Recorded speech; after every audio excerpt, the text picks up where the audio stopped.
Nëse je një nënë e re dhe bebi juaj zgjohet shpesh ose zbulohet shpesh gjatë natës ose gjatë ditës kur është në gjumë, atëherë qëndro deri në fund sepse dua të ndaj një nga gjërat më praktike që më kanë ndihmuar kur fëmijët e mi ishin të vegjël. Kjo që kam këtu është një lodër, tregon një beb parush që ka veshur atë që quhet një thes gjumi. Nuk e di nëse këto mund të gjenden në Shqipëri, por kur fëmijët e mi ishin të vegjël, unë jetoja jashtë Shqipërisë dhe të tre fëmijët kanë lindur në fakt jashtë Shqipërisë. Për këtë arsye nuk isha pranë as nënën time, as nënën e tim shoqe dhe shumë nga këshillat kanë qenë nga librat që kam lexuar, librat autorizuar nga mjek, nga pediatër amerikan ose nga kolege të punës që ishin nëna më të vjetra se sa unë, i kishin rritur fëmijët dhe më këshillonin. Por gjithashtu ato mësohen dhurata që ishin shumë praktike dhe një prej këtyre ishte ajo që quhet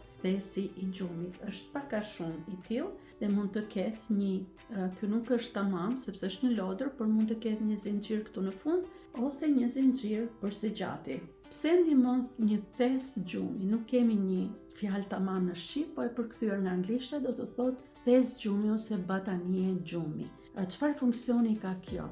Kjo e ndihmon fëmijën që të ruaj temperaturën e trupit, por njëkohësisht të mos ndihet i lidhur. Njëkohësisht e ndihmon që të ruaj lëvizshmërinë e këmbëve. Në bazë të modeleve të ndryshme, zakonisht janë shumë të gjëra në fund, siç e shikoni dhe le të themi nëse ky do ishte bebi, shise i vogël është në krahasim me thesin.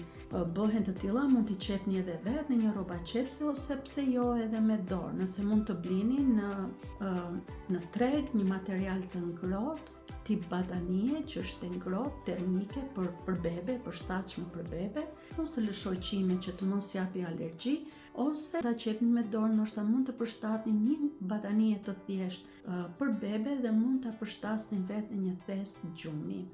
Pika tjetër pozitive që ka është që duke qenë se fëmia është i lirshëm dhe mund të lëviz lirshëm, mund të bëjë një gjumë më të qetë. Gjithashtu e mbron atë që të mos ftohet nëse do zbulohet, për shembull nëse e vendos fëmijën në gjumë dhe gjatë natës ose edhe gjatë ditës fëmia zbulohet, dhe ne dim sidomos në Shqipëri që jo të gjithë kanë sisteme ngrohje në shtëpi. Kështu që ky është një mjet shumë praktik për ta ndihmuar beben që të ruaj temperaturën e trupit dhe të mos na ftohet. Gjëja tjetër është që mund ta mbrojë atë, për shembull nëse batania mund t'ia mbulojë fytyrën, mund t'i pengojë frymarrjen, kështu që kjo shmang gjithashtu aksidente të tilla që edhe mund të ndodhin.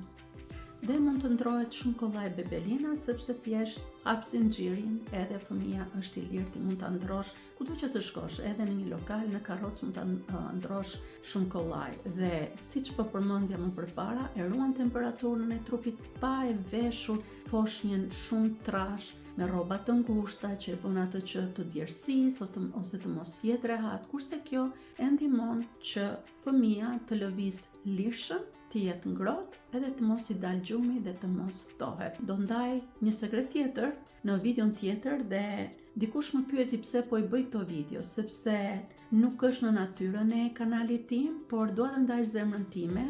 Unë do doja që në kanalin tim të mund të ndaj me të tjerët ato sekretet e vogla, të cilat më kanë mësuar mua për gjatë jetës, më kanë lehtësuar jetën.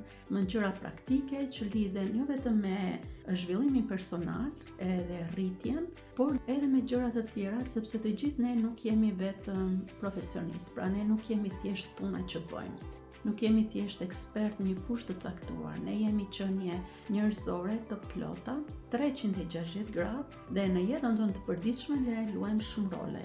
Jemi prindër ose jemi motër, jemi vlla, jemi shok, shoqe, jemi koleg pune, pra jeta jonë nuk rrotullohet rreth punës, por është më e gjerë dhe kjo është edhe zemra ime për të ndarë sadopak ato gjëra që më kanë ardhur mua në ndihmë. Ndërsa ndërveproj gjatë javës me nëna të reja, me fëmijë të sapo lindur, këto janë disa nga gjërat që më vinë në mendje dhe mendova pse jo, ndoshta mund t'i hyj në punë një nënë tjetër. Zoti ju bekoft edhe dëgjohemi në videon tjetër me një këshill tjetër.